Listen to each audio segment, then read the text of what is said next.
सर्वेभ्यो नमो नमः। अतिशय संस्कृतम क्लासेज में आप सभी का स्वागत है।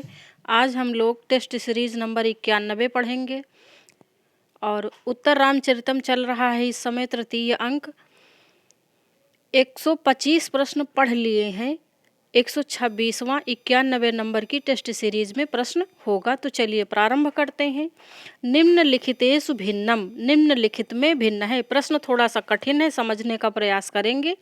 का प्रसाद इव मूर्तस्ते स्पर्शः स्नेहार्द शीतलः। खा तटस्थम नैरास्यादपि च कलुषम विप्रिय वशात्। गा आनंदनेन जडताम पुनराम तनोति। घा आश्चोतनम नुहरिचंदन पल्लवानाम। तो अब इसमें भिन्न कौन सा है?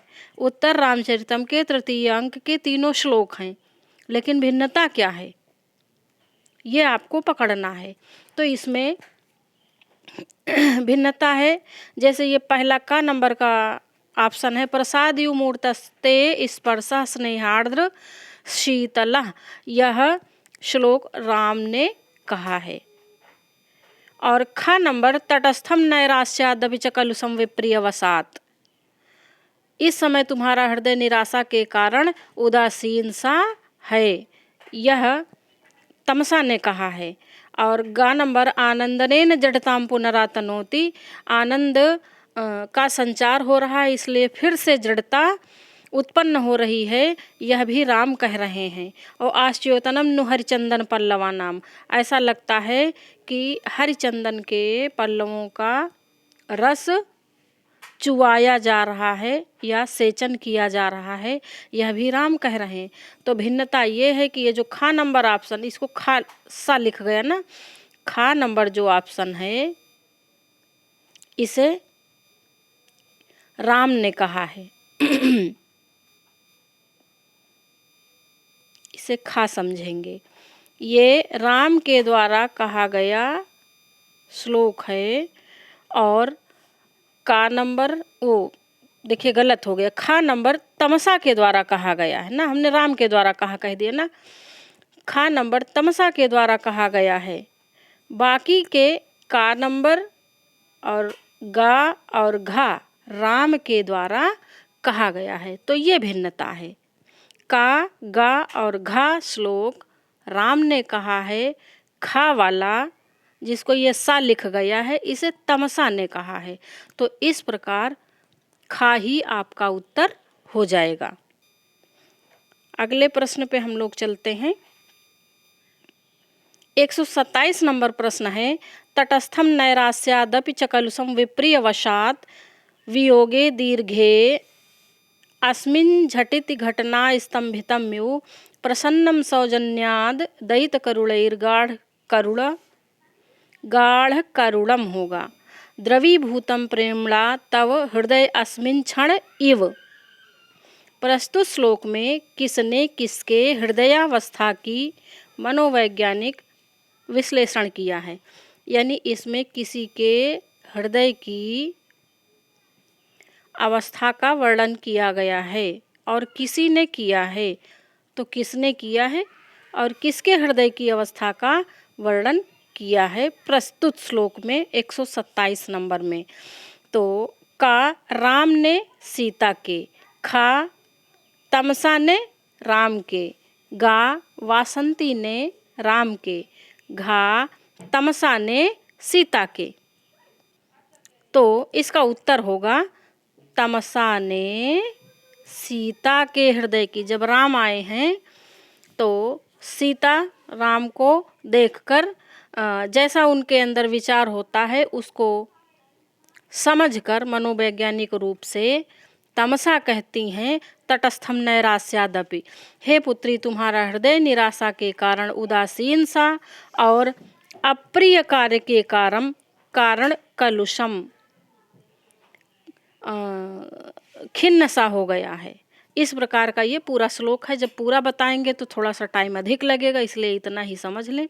तो ये तटस्थम नैरास्यादपि तमसा ने कहा है सीता की हृदयावस्था को देखकर, कह रही हैं सीता से ही। तो ये समझ गए होंगे मुझे उम्मीद है। और ये जो 126 नंबर में अभी हमने बताया था। ये देखिए वही श्लोक है कि निम्नलिखित में भिन्न, तो यही भिन्न है, तमसा के द्वारा कहा गया है और का गा और घा राम के द्वारा कहा गया है। चलिए 127 हो गया, 26 हो गया, ये 128 नंबर प्रश्न है। नैराश्यम पदे समासः, यानी कि नैराश्यम इस पद में समास बताना है। तो इसमें समास क्या होगा? का अव्ययी भाव, खा तत्पुरुष, गा कर्म धारे, घा बहुव्रीहि। तो इसमें समास होगा बहुव्रीहि। कैसे बहुव्रीहि होगा? निर्गता आशा यस्मात् तत् निराशम तस्य भावः। तो यानी कि बहुव्रीहि समास है। किसका मन निराश है? सीता का मन, तमसा बता रही हैं। तो बहुव्रीहि समास होगा नैराश्यम इस पद में। अगला प्रश्न है 129 नंबर प्रश्न है। प्रसन्नम सौजन्याद दयित, दपित लिख गया ना, दयित, ये पा नहीं है, या है। प्रसन्नम सौजन्याद दयित करुणैर गाढ़ करुणम, अस्मिन् श्लोकांशे दयित करुणैः काः। इस श्लोक में ये जो दयित करुणई है वह कौन है? का सीता, खा गंगा, गा राम और घा वासंती। तो ये दयित करुणई किसके लिए प्रयुक्त हुआ है? प्रसन्नम सौजन्याद, यानी कि सीता के हृदय की ये अवस्था है कि सज्जनता से, सौजन्याद यानी सज्जनता से, प्रसन्नम प्रसन्न सा, और दयित करुणई अर्थात प्रिय की करुणापूर्ण अवस्था से शोकातुर सा। तो बहुत ज़्यादा तो नहीं लिखा है। गाढ़ करुणई करुणम ना, शोकातुर सा। तो ये दयित करुणई यहाँ पर कौन होगा? राम होंगे, क्योंकि सीता के संदर्भ में तमसा कह रही हैं तो राम के विषय में चल रहा। राम को इन्होंने देखा ना, तो दयित कौन है? राम है। दयित करुणई रामस्य करुणई, ऐसा समझेंगे। तो बड़े गूढ़ अर्थ हैं शब्दों के, विशेषण और सर्वनाम समझते हुए चलेंगे, किसके लिए कहा गया है ये भी समझते हुए चलेंगे तो आसानी रहेगी, नहीं तो कठिनाइयाँ फिर लगने लगेंगी। 130 नंबर प्रश्न है। तटस्थम नैरास्यादपि च कलुषम विप्रियवशात् वियोगे दीर्घे अस्मिन् झटिति घटना स्तंभितम्यु प्रसन्नम सौजन्यात् दयित करुणैर्गाढ़ करुणम द्रवीभूतम प्रेमणा तव हृदय अस्मिन् क्षण इव। पूरा श्लोक फिर से लिखा। इस श्लोक में इव के द्वारा कितनी उत्प्रेक्षा का वर्णन है? यानी कि ये जो पूरा श्लोक है इसमें कई बार उत्प्रेक्षा अलंकार हुआ है, तो कितने बार हुआ है? का 3 बार, खा 4 बार, गा 6 बार और घा 5 बार। अभी हम सिद्ध भी करके दिखाएंगे कितने बार है। तो यहाँ पर है 5 बार इव के द्वारा। इव आया है ना, उपमा नहीं है, उत्प्रेक्षा है। और कितने बार है? 5 बार है। कैसे 5 बार है? देखिए, तटस्थम इव, ये इव है ना, सबके साथ मिलेगा। तटस्थम, तटस्थम इव यानी उदासीन सा, एक हो गया। फिर है कलुषम इव, 2 हो गया। चलिए नंबर डाल देते हैं, 2 हो गया। कलुषम इव यानी कि खिन्न सा, कलुष सा। फिर तीसरा है ये, यहाँ पे देखिए, वियोगे दीर्घे अस्मिन् झटिति घटना स्तंभितम म्यू, तीसरा हो गया। स्तंभितम म्यू तीसरा हो गया, यानी कि निश्चेष्ट सा। स्तंभितम म्यू अर्थात निश्चेष्ट सा, 3 हो गए ना। फिर है प्रसन्नम, यहाँ पे प्रसन्न लिख गया, बिंदी होगी। प्रसन्नम इव, तो प्रसन्न सा। फिर है गाढ़ करुणई, करुणैर गाढ़ करुणम, प्रसन्नम यू में यहाँ पे 4 हो गया। और द्रवीभूतम प्रेमणा तव हृदय अस्मिन क्षण यू, और क्या है ये द्रवीभूतम, पकड़िए यहाँ पे, तो हो गया 5, यानी कि उत्प्रेक्षा अलंकार का 5 बार। तटस्थम यू, कलुषम यू, खिन्नम यू, स्तंभितम यू, द्रवीभूतम यू, 5 प्रकार से 5 बार उपमा उसका उत्प्रेक्षा का प्रयोग किया गया है इव के द्वारा। ऐसे प्रश्नों को विशेष रूप से तैयार कर लें तो कठिनाई नहीं होगी। और इस प्रकार के प्रश्न इंटरव्यू में भी पूछे जाते हैं। खैर टीजीटी में तो इंटरव्यू नहीं है, लेकिन पीजीटी और ऊपर की परीक्षाओं में सभी में इंटरव्यू है, तो थोड़ा सा आसानी रहती है जब हम बहुत बारीकी से अध्ययन करके चलते हैं। और प्रश्नोत्तरी कैसी लग रही है प्लीज़ कमेंट करके अवश्य बताएं, और लाइक भी करें अगर आपको लग रहा हो कि हाँ मैटर हमारे काम का है, तो प्लीज़ लाइक अवश्य करें। 131 नंबर प्रश्न है, निष्कारण परित्याग शल्यतो अपि बहुमतो मम जन्म लाभः। निष्कारण परित्याग के शल्य से भी, यानी परित्याग शल्य के कारण भी बहुमतो मम जन्म लाभः, मेरा जन्म लेना, बहुमतों का अर्थ है कि मेरा जन्म लेना लाभकारी है। ठीक है। तो ये कह कौन रहा, ये कस्य कथनम किसका कथन है? का राम, खा तमसा, गा सीता और घा वासंती। तो ये किसका कथन हो सकता है?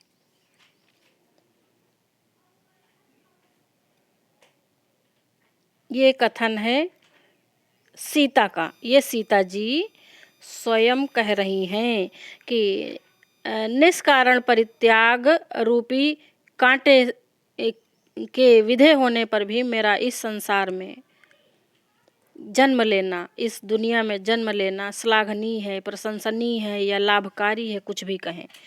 तो सीता जी कह रही हैं। ऐसा क्यों कह रही? क्योंकि अब उन्हें ज्ञात हुआ कि राम उनकी याद करते हैं और उनके लिए परेशान हैं, तो इसलिए सीता जी ऐसा कह रही। और ध्यान देने योग्य बात यह है कि सीता भी नहीं जानती हैं कि उनके निष्कासन का क्या कारण है, राम ने किस कारण उन्हें निष्कासित कर दिया है। इस श्लोक से, इस सेंटेंस से ये पता चलता है कि सीता अपने निर्वसन के कारण से नितांत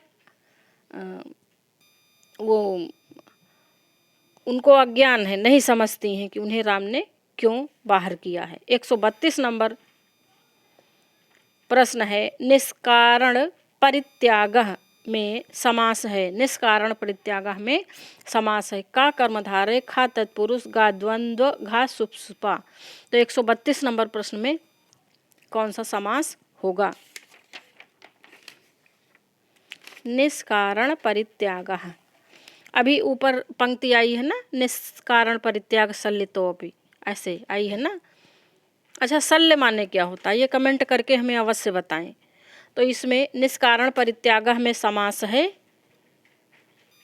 कर्मधारय समास है। कौन सा? कर्मधारय। निष्कारणः परित्यागः, निष्कारणः परित्यागः कर्मधारय समास। 133 नंबर प्रश्न है, इतो जटायु शिखरस्य दक्षिणेन सीता तीर्थेन गोदावरीम अवतीर्य। अभी सेंटेंस कंप्लीट नहीं हुआ क्योंकि डॉट डॉट लगा है ना। यहाँ पर दक्षिणेन पद का अर्थ है, ये जो दक्षिणेन पद आया इसके लिए हमने ये सेंटेंस लिखा है। दक्षिणेन पद का क्या अर्थ है? का दाहिनी ओर, खा दक्षिण दिशा की ओर, गा दाहिनी भुजा की ओर और घा दक्षिण दिशा में। 133 नंबर प्रश्न, उत्तर हम क्या देंगे?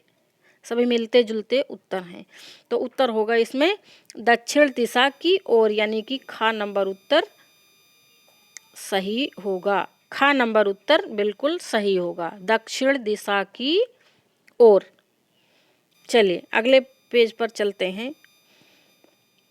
प्रश्नोत्तरी अच्छी लग रही है तो प्लीज़ लाइक अवश्य करें 134 नंबर प्रश्न है, इतो जटायु शिखरस्य दक्षिणेन सीता तीर्थेन गोदावरीम अवतीर्य प्रस्तुत वाक्य शिखरस्य पदे षष्ठी भवति।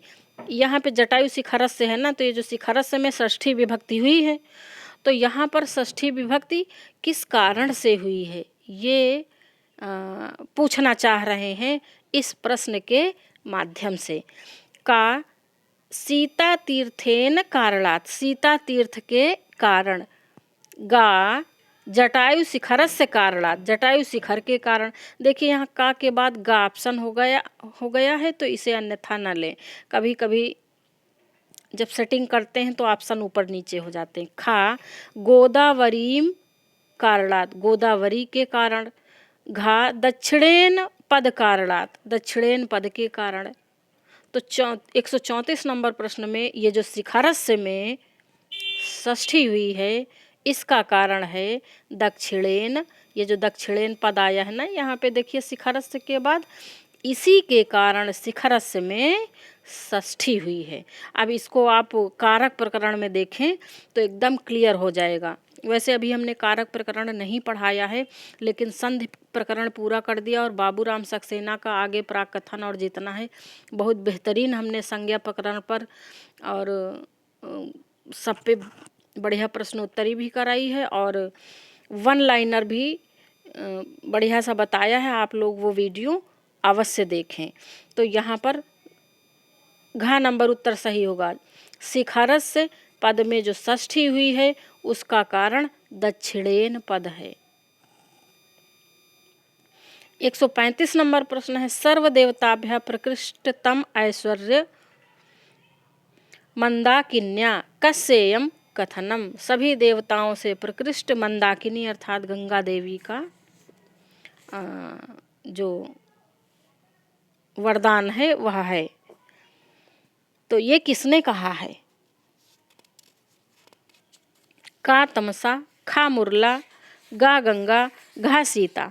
हमें उम्मीद है जब आप हमारी टेस्ट सीरीज पूरी उत्तर रामचरितम की कर लेंगे, हम क्रम से कराते चलेंगे, तो कुछ भी इम्पॉर्टेंट नहीं बचेगा जो आपका छूटता रहे। बशर्ते आप लोग अच्छे से बिल्कुल एकदम विधिवत समझते हुए चलें, और टेस्ट सीरीज से ये आइडिया मिलता है कि प्रश्न कैसे कैसे बन सकते हैं। तो हाँ, तो बताएं कि सर्वदेवताभ्यः प्रकृष्टतम ऐश्वर्यम मंदाकिन्याः कस्येयं कथनम, ये कथन किसका है? का तमसा, खा मुरला, गा गंगा, घा सीता। 135 नंबर। तो ये कथन है तमसा का। तमसा किसके साथ हैं? तमसा सीता के साथ हैं, तो वही बता रही, तमसा और सीता का आपस में वार्तालाप चल रहा है। जब सीता जी कहती हैं कि सच में मुझे कोई नहीं देख पा रहा है, तब ये तमसा ऐसा बोलती हैं। 136 नंबर प्रश्न है, येनोद्गच्छत् बिस्किसलय स्निग्ध दंतांकुरेण व्याकृष्टस्ते सुतनु लवली पल्लवः कर्णमूलात्। प्रस्तुत पंक्तियों में किसका वर्णन किया गया है? 136 नंबर प्रश्न में पूछा जा रहा है कि इन पंक्तियों में किसका वर्णन किया गया है। येनोद्गच्छत् बिस्किसलय, बिस्किसलय यानी कि बिस्किसलय किसे कहेंगे? उसको मृणाल समझ लीजिए। मृणाल क्या है? एक जैसे कमल होता है उसी प्रकार का कोई कोमल सा कोई वनस्पति टाइप का है। तो ऐसा कह रहे हैं कि हे सुंदरी, निकलते हुए विष किसलय, निकलते हुए मृणाल के अग्रभाग के तुल्य दंतांकुरेण, कोमल जो दंतांकुरों से युक्त जो तुम्हारे कर्णमूल, कर्णमूलात, जो तुम्हारे कर्णमूल से, सुतनु यानी जो पुत्र सा, लवली पल्लव, लवली पल्लव को व्याकृष्टते खींचता था। इतना, क्योंकि आधा श्लोक है ना, तो मुझे उम्मीद है अर्थ समझ गए होंगे। तो आपको पता चल गया होगा कि इसमें किसका वर्णन है ना। हे सुंदरी, निकलते हुए मृणाल के अग्रभाग के तुल्य कोमल दंतांकुरों से जो तुम्हारे कर्णमूल यानी कान में लगे हुए लवली लता के पत्ते को खींचता था। इन पंक्तियों में किसका वर्णन है? का कुशलवयोः, खा सीतायाः, घा वारणा नाम विजेता और गा रामस्य। तो यहाँ पर वर्णन है वारणा नाम विजेता। किसका वर्णन है? वारणा नाम विजेता, यानी कि हाथियों को जीतने वाला, ये भी विशेषता है। यानी जो जिस हाथी को सीता जी ने हाथी के बच्चे को पाला था, वही अब वो वारणा नाम विजेता हो गया है, यानी कि बहुत से हाथियों को जीतने वाला हो गया है। तो उसी का यहाँ पर वर्णन हो रहा है प्रस्तुत पंक्तियों में। 137 नंबर प्रश्न है दिष्ट्या वर्धसे है। दिष्ट्या वर्धसे है का लोकोक्ति, खा मुहावरा, गा पद, घा आशीर्वाद वाक्य। 137 नंबर प्रश्न में बताना है। तो ये जो दिष्ट्या वर्धसे है ये मुहावरा है, सौभाग्य से बढ़ रहे हो या बढ़ रही हो।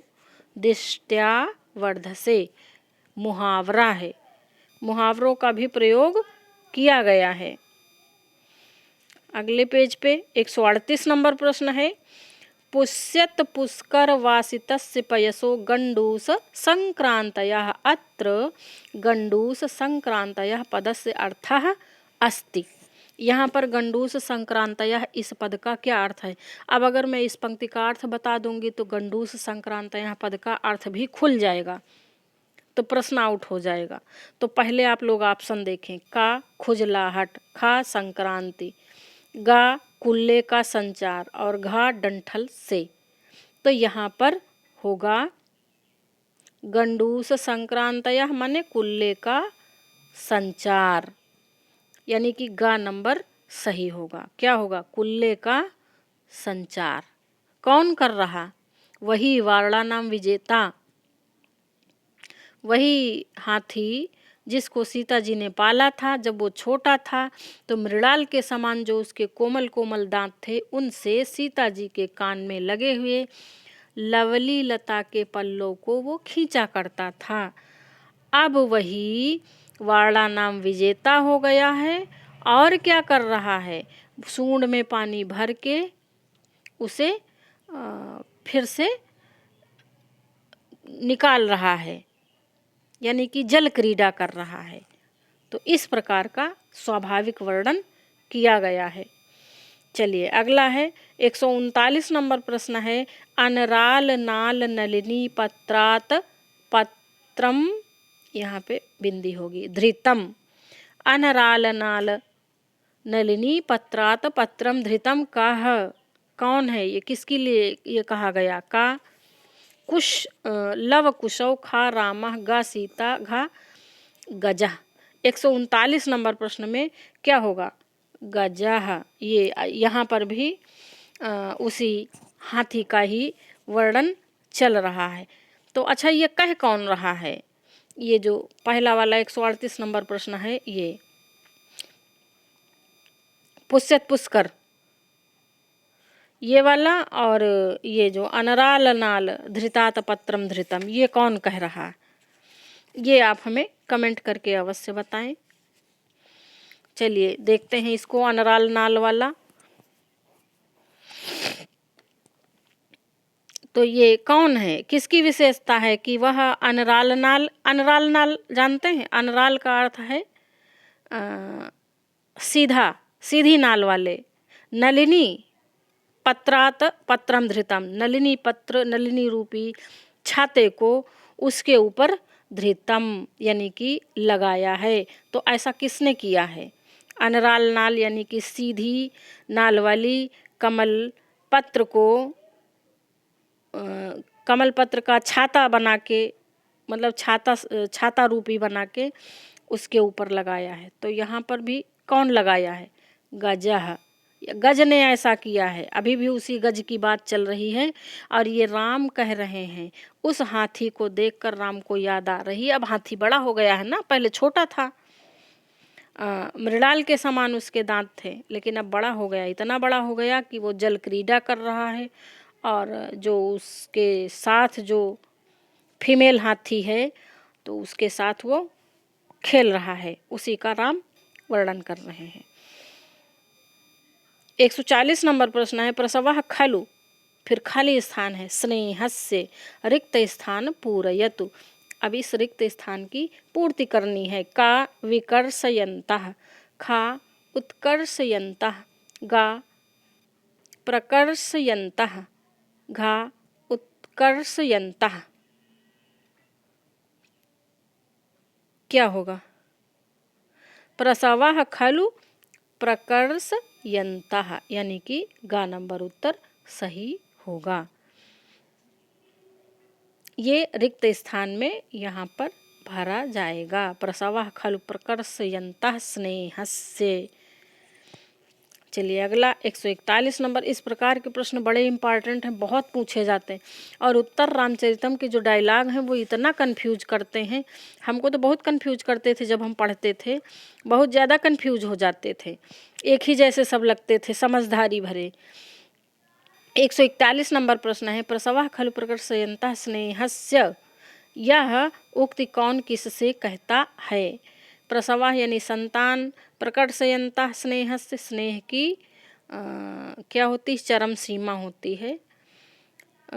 तो ये किसने कहा? का सीता तमसा से, खा तमसा मुरला से, गा मुरला तमसा से, घा तमसा सीता से। तो ये किसने कहा होगा? ये कहा है तमसा ने सीता से। संतान वास्तव में प्रसवः का अर्थ यहाँ संतान से है, और प्रकर्षयन्तः का अर्थ है चरम सीमा, संतान प्रेम की चरम सीमा होती है, ऐसा कहा है भवभूति जी ने। 142 नंबर प्रश्न पे आ गए। अस श्लोकस्य वक्ता, इस श्लोक के वक्ता हैं कौन सा? देखिए ये श्लोक, अंतःकरण तत्वस्य दंपत्योः स्नेह संश्रयात् आनंद ग्रंथिरेको अयम अपत्यमिति पठ्यते। यह किसने कहा है? का तमसा, खा गंगा, गा लोपामुद्रा, घा वासंती। तो ये बात किसने कहा है? यह बात कही है तमसा ने। जब सीता कहती हैं कि इन इन क्षणों को, इन इन चीज़ों को देखकर मैं क्षण भर के लिए संसारिणी हो गई हूँ, तो यही बात ये कहती हैं। तमसा उनको बता रही हैं कि प्रसवः खलु प्रकर्षयन्तः स्नेहस्य परम चैदन्यो संश्लेषणं पित्रोः अंतःकरण तत्वस्य दंपत्योः स्नेह संश्रयात् आनंद ग्रंथिरेको अपत्यमिति पठ्यते, ऐसा कहती हैं। सब क्रम से प्रश्नोत्तरी बिल्कुल है कि कहीं एक भी जरूरी पॉइंट छूटे ना। ये बात तमसा सीता से कह रही हैं। 143 नंबर प्रश्न पे आ गए हम। दंपत्योः पदे समासः, दंपत्योः इस पद में समास है। का कर्मधारय, खा तत्पुरुष, गा द्वंद्व और घा बहुव्रीहि। 143 नंबर। अच्छा ये तो सरल लग रहा होगा ना 143 नंबर प्रश्न। तो इसमें है द्वंद्व समास। कौन सा? द्वंद्व। चलिए ये सरल प्रश्न है। अब देखिए ये थोड़ा सा कठिन प्रश्न है। 144 नंबर प्रश्न, निम्नलिखितेषु अशुद्ध पदम अस्ति। निम्नलिखित में अशुद्ध पद है। का जायापति, खा दंपति, गा जमपति, घा तीनों शुद्ध हैं। तीनों शुद्ध। अब बताओ 144 नंबर प्रश्न। ऐसे ही प्रश्न फंसाने वाले होते हैं। अगर हमने डीप पढ़ाई नहीं की है तो ये प्रश्न हमें आउट कर देते हैं। तो यहाँ पे तीनों ही वाक्य शुद्ध हैं। दंपति भी होगा, जायापति भी होगा, जमपति भी होगा। ये एकदम बिल्कुल रट लें। 144 नंबर प्रश्न, 145 पे आ गए हम। भवभूत की तीनों रचनाओं में समानता है। देखिए ये भी थोड़ा सा टिपिकल प्रश्न है। भवभूत की तीनों रचनाओं में समानता है। हम जो भी टेस्ट सीरीज बनाते हैं, हमारा ये उद्देश्य होता है कि उन प्रश्नों को रखा जाए जो थोड़ा सा कठिन है या जिन पर हमारी नज़र नहीं जा पाती है। तो इससे ये होगा कि सरल तो आप लोगों ने पढ़ ही रखा है, अगर कहीं पे कुछ कठिन या वैसा कुछ छूट रहा है तो इसमें कवर हो जाएगा। तो इसमें बताना है तीनों रचनाओं में समानता है। का रस की एक रूपता से समानता है। खा कथानक की एक रूपता से समानता है। गा गौड़ी सम्राट ने रीति के माध्यम से समानता स्थापित की है। घा विदूषक का अभाव ही समानता है। तो इसमें क्या होगा? देखिए रस की एक रूपता से समानता, ये तो गलत है। क्यों गलत है भाई? भवभूत की 3 रचनाएं हैं, तीनों में अलग अलग रस है। कोई वीर है, कोई वीर रस प्रधान है, कोई श्रृंगार रस प्रधान है, उत्तर रामचरितम करुण रस प्रधान है। तो पहला तो गलत है। कथानक की एक रूपता, कथानक की एक रूपता कैसे? एक में मालती माधव का वर्णन है, दूसरी में उत्तर राम के उत्तर भाग का वर्णन है और महावीर चरितम में दूसरा वर्णन है। तो खा नंबर ऑप्शन भी गलत है। गौड़ी सम्राट ने रीति के माध्यम से समानता स्थापित की है। भले ये गौड़ी सम्राट हैं, लेकिन युद्ध वर्णन में कहीं कहीं इन्होंने वैदर्भी का भी सहारा लिया है। और घ नंबर है विदूषक का भाव ही समानता है। विदूषक का भाव ही समानता है, यही उत्तर होगा। इनकी तीनों रचनाओं में विदूषक नहीं है। इस प्रकार इस कथन के द्वारा घा ऑप्शन के द्वारा 145 नंबर प्रश्न सही हो जाता है। ठीक, यानी कि तीनों रचनाओं में समानता है, विदूषक के अभाव के कारण यही समानता है। देखिए प्रश्न पूछने के तरीके थोड़े इधर उधर हो जाते हैं, बस वही कठिनाई बढ़ा देते हैं और कोई बात नहीं। 146 नंबर प्रश्न है भवभूतिर नाम शब्द का प्रयोग भवभूत ने किया है। का अपनी तीनों रचनाओं की प्रस्तावना में, खा उत्तर रामचरित के मध्यमंगल में, गा मालती माधव की प्रस्तावना में, घा महावीर चरितम के भारत वाक्य में। तो ये बताना 146 नंबर प्रश्न थोड़ा सा कठिन ये भी है। अरे कठिन है तो क्या हुआ, कम से कम जो बात नहीं ध्यान में है फिर से वो आ जाएगी, इसलिए कठिन वठिन कुछ भी नहीं है। तो यहाँ पे होगा अपनी तीनों रचनाओं की प्रस्तावना में भवभूत ने भवभूतिर नाम शब्द का प्रयोग स्वयं किया है, इतना जानेंगे ना। का उत्तर सही होगा। 147 नंबर प्रश्न है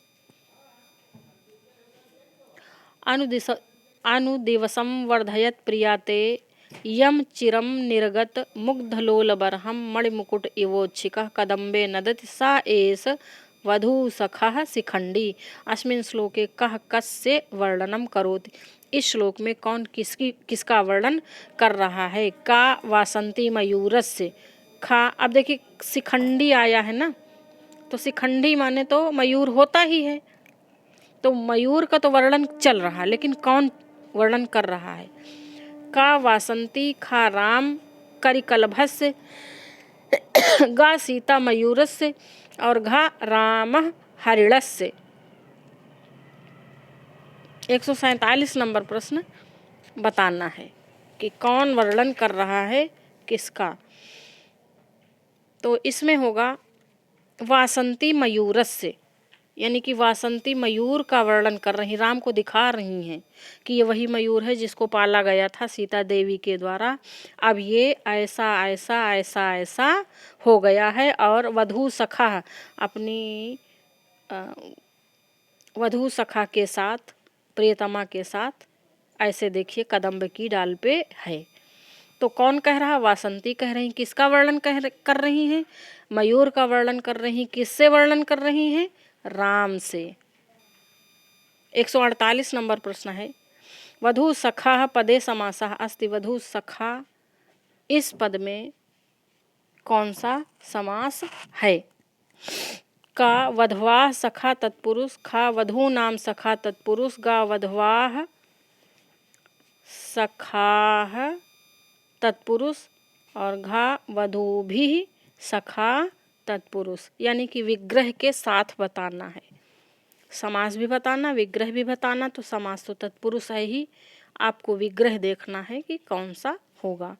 तो इसमें होगा वधवाह सखा तत्पुरुष, यानी कि का नंबर उत्तर 148 में सही होगा।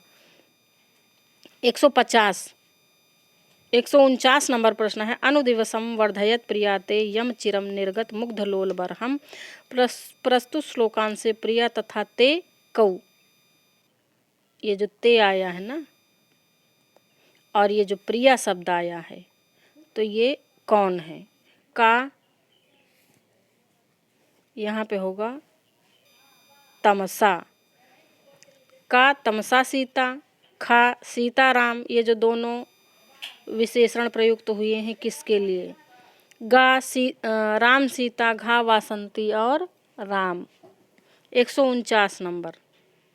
तो यहाँ पर प्रिया से तात्पर्य है सीता से और ते से तात्पर्य है तुम्हारे अर्थात राम। अब बता रही, कह रही ये बात वासंती बता रही। तो इसमें सीता और राम के लिए कौन सा शब्द प्रयुक्त हुआ है? सीता राम, यानी कि खा नंबर उत्तर सही होगा, सीताराम। प्रिया ते तुम्हारी प्रिया ने, तो अर्थात सीता ने, और ते तुम्हारी, वासंती राम से बोल रही है ना। अब लास्ट प्रश्न है इस प्रश्नोत्तरी का, 150 नंबर प्रश्न है, अनुदिवसम वर्धयत प्रिया ते यम चिरम निर्गत मुग्धलोल बरहम। इस श्लोक में आया हुआ यम पद किसका बोध कराता है? देखिए, प्रिया हो गया, ते हो गया, अभी यम बचा था ना, तो यम का भी प्रश्न बना दिया। तो यम का वासंती, खा राम, गा सीता, घा शिखंडी किसके लिए प्रयुक्त है? तो यम माने जिसको, अर्थात शिखंडी को, अर्थात मयूर को। तो ये प्रश्नोत्तरी 150 नंबर तक कंप्लीट हुई और 91 नंबर की ये टेस्ट सीरीज़ थी। कैसी लगी हमें कमेंट करके अवश्य बताएं। और ये ऑल टेस्ट सीरीज़ का लिंक है, इस पर जाके आप लोग टेस्ट सीरीज़ सभी हल करें। और ये टेलीग्राम का लिंक है हमारा, और ये चैनल का लिंक है, और सारे वीडियोस प्राप्त कर सकते हैं आप लोग यहाँ से। आज यहीं तक, धन्यवाद।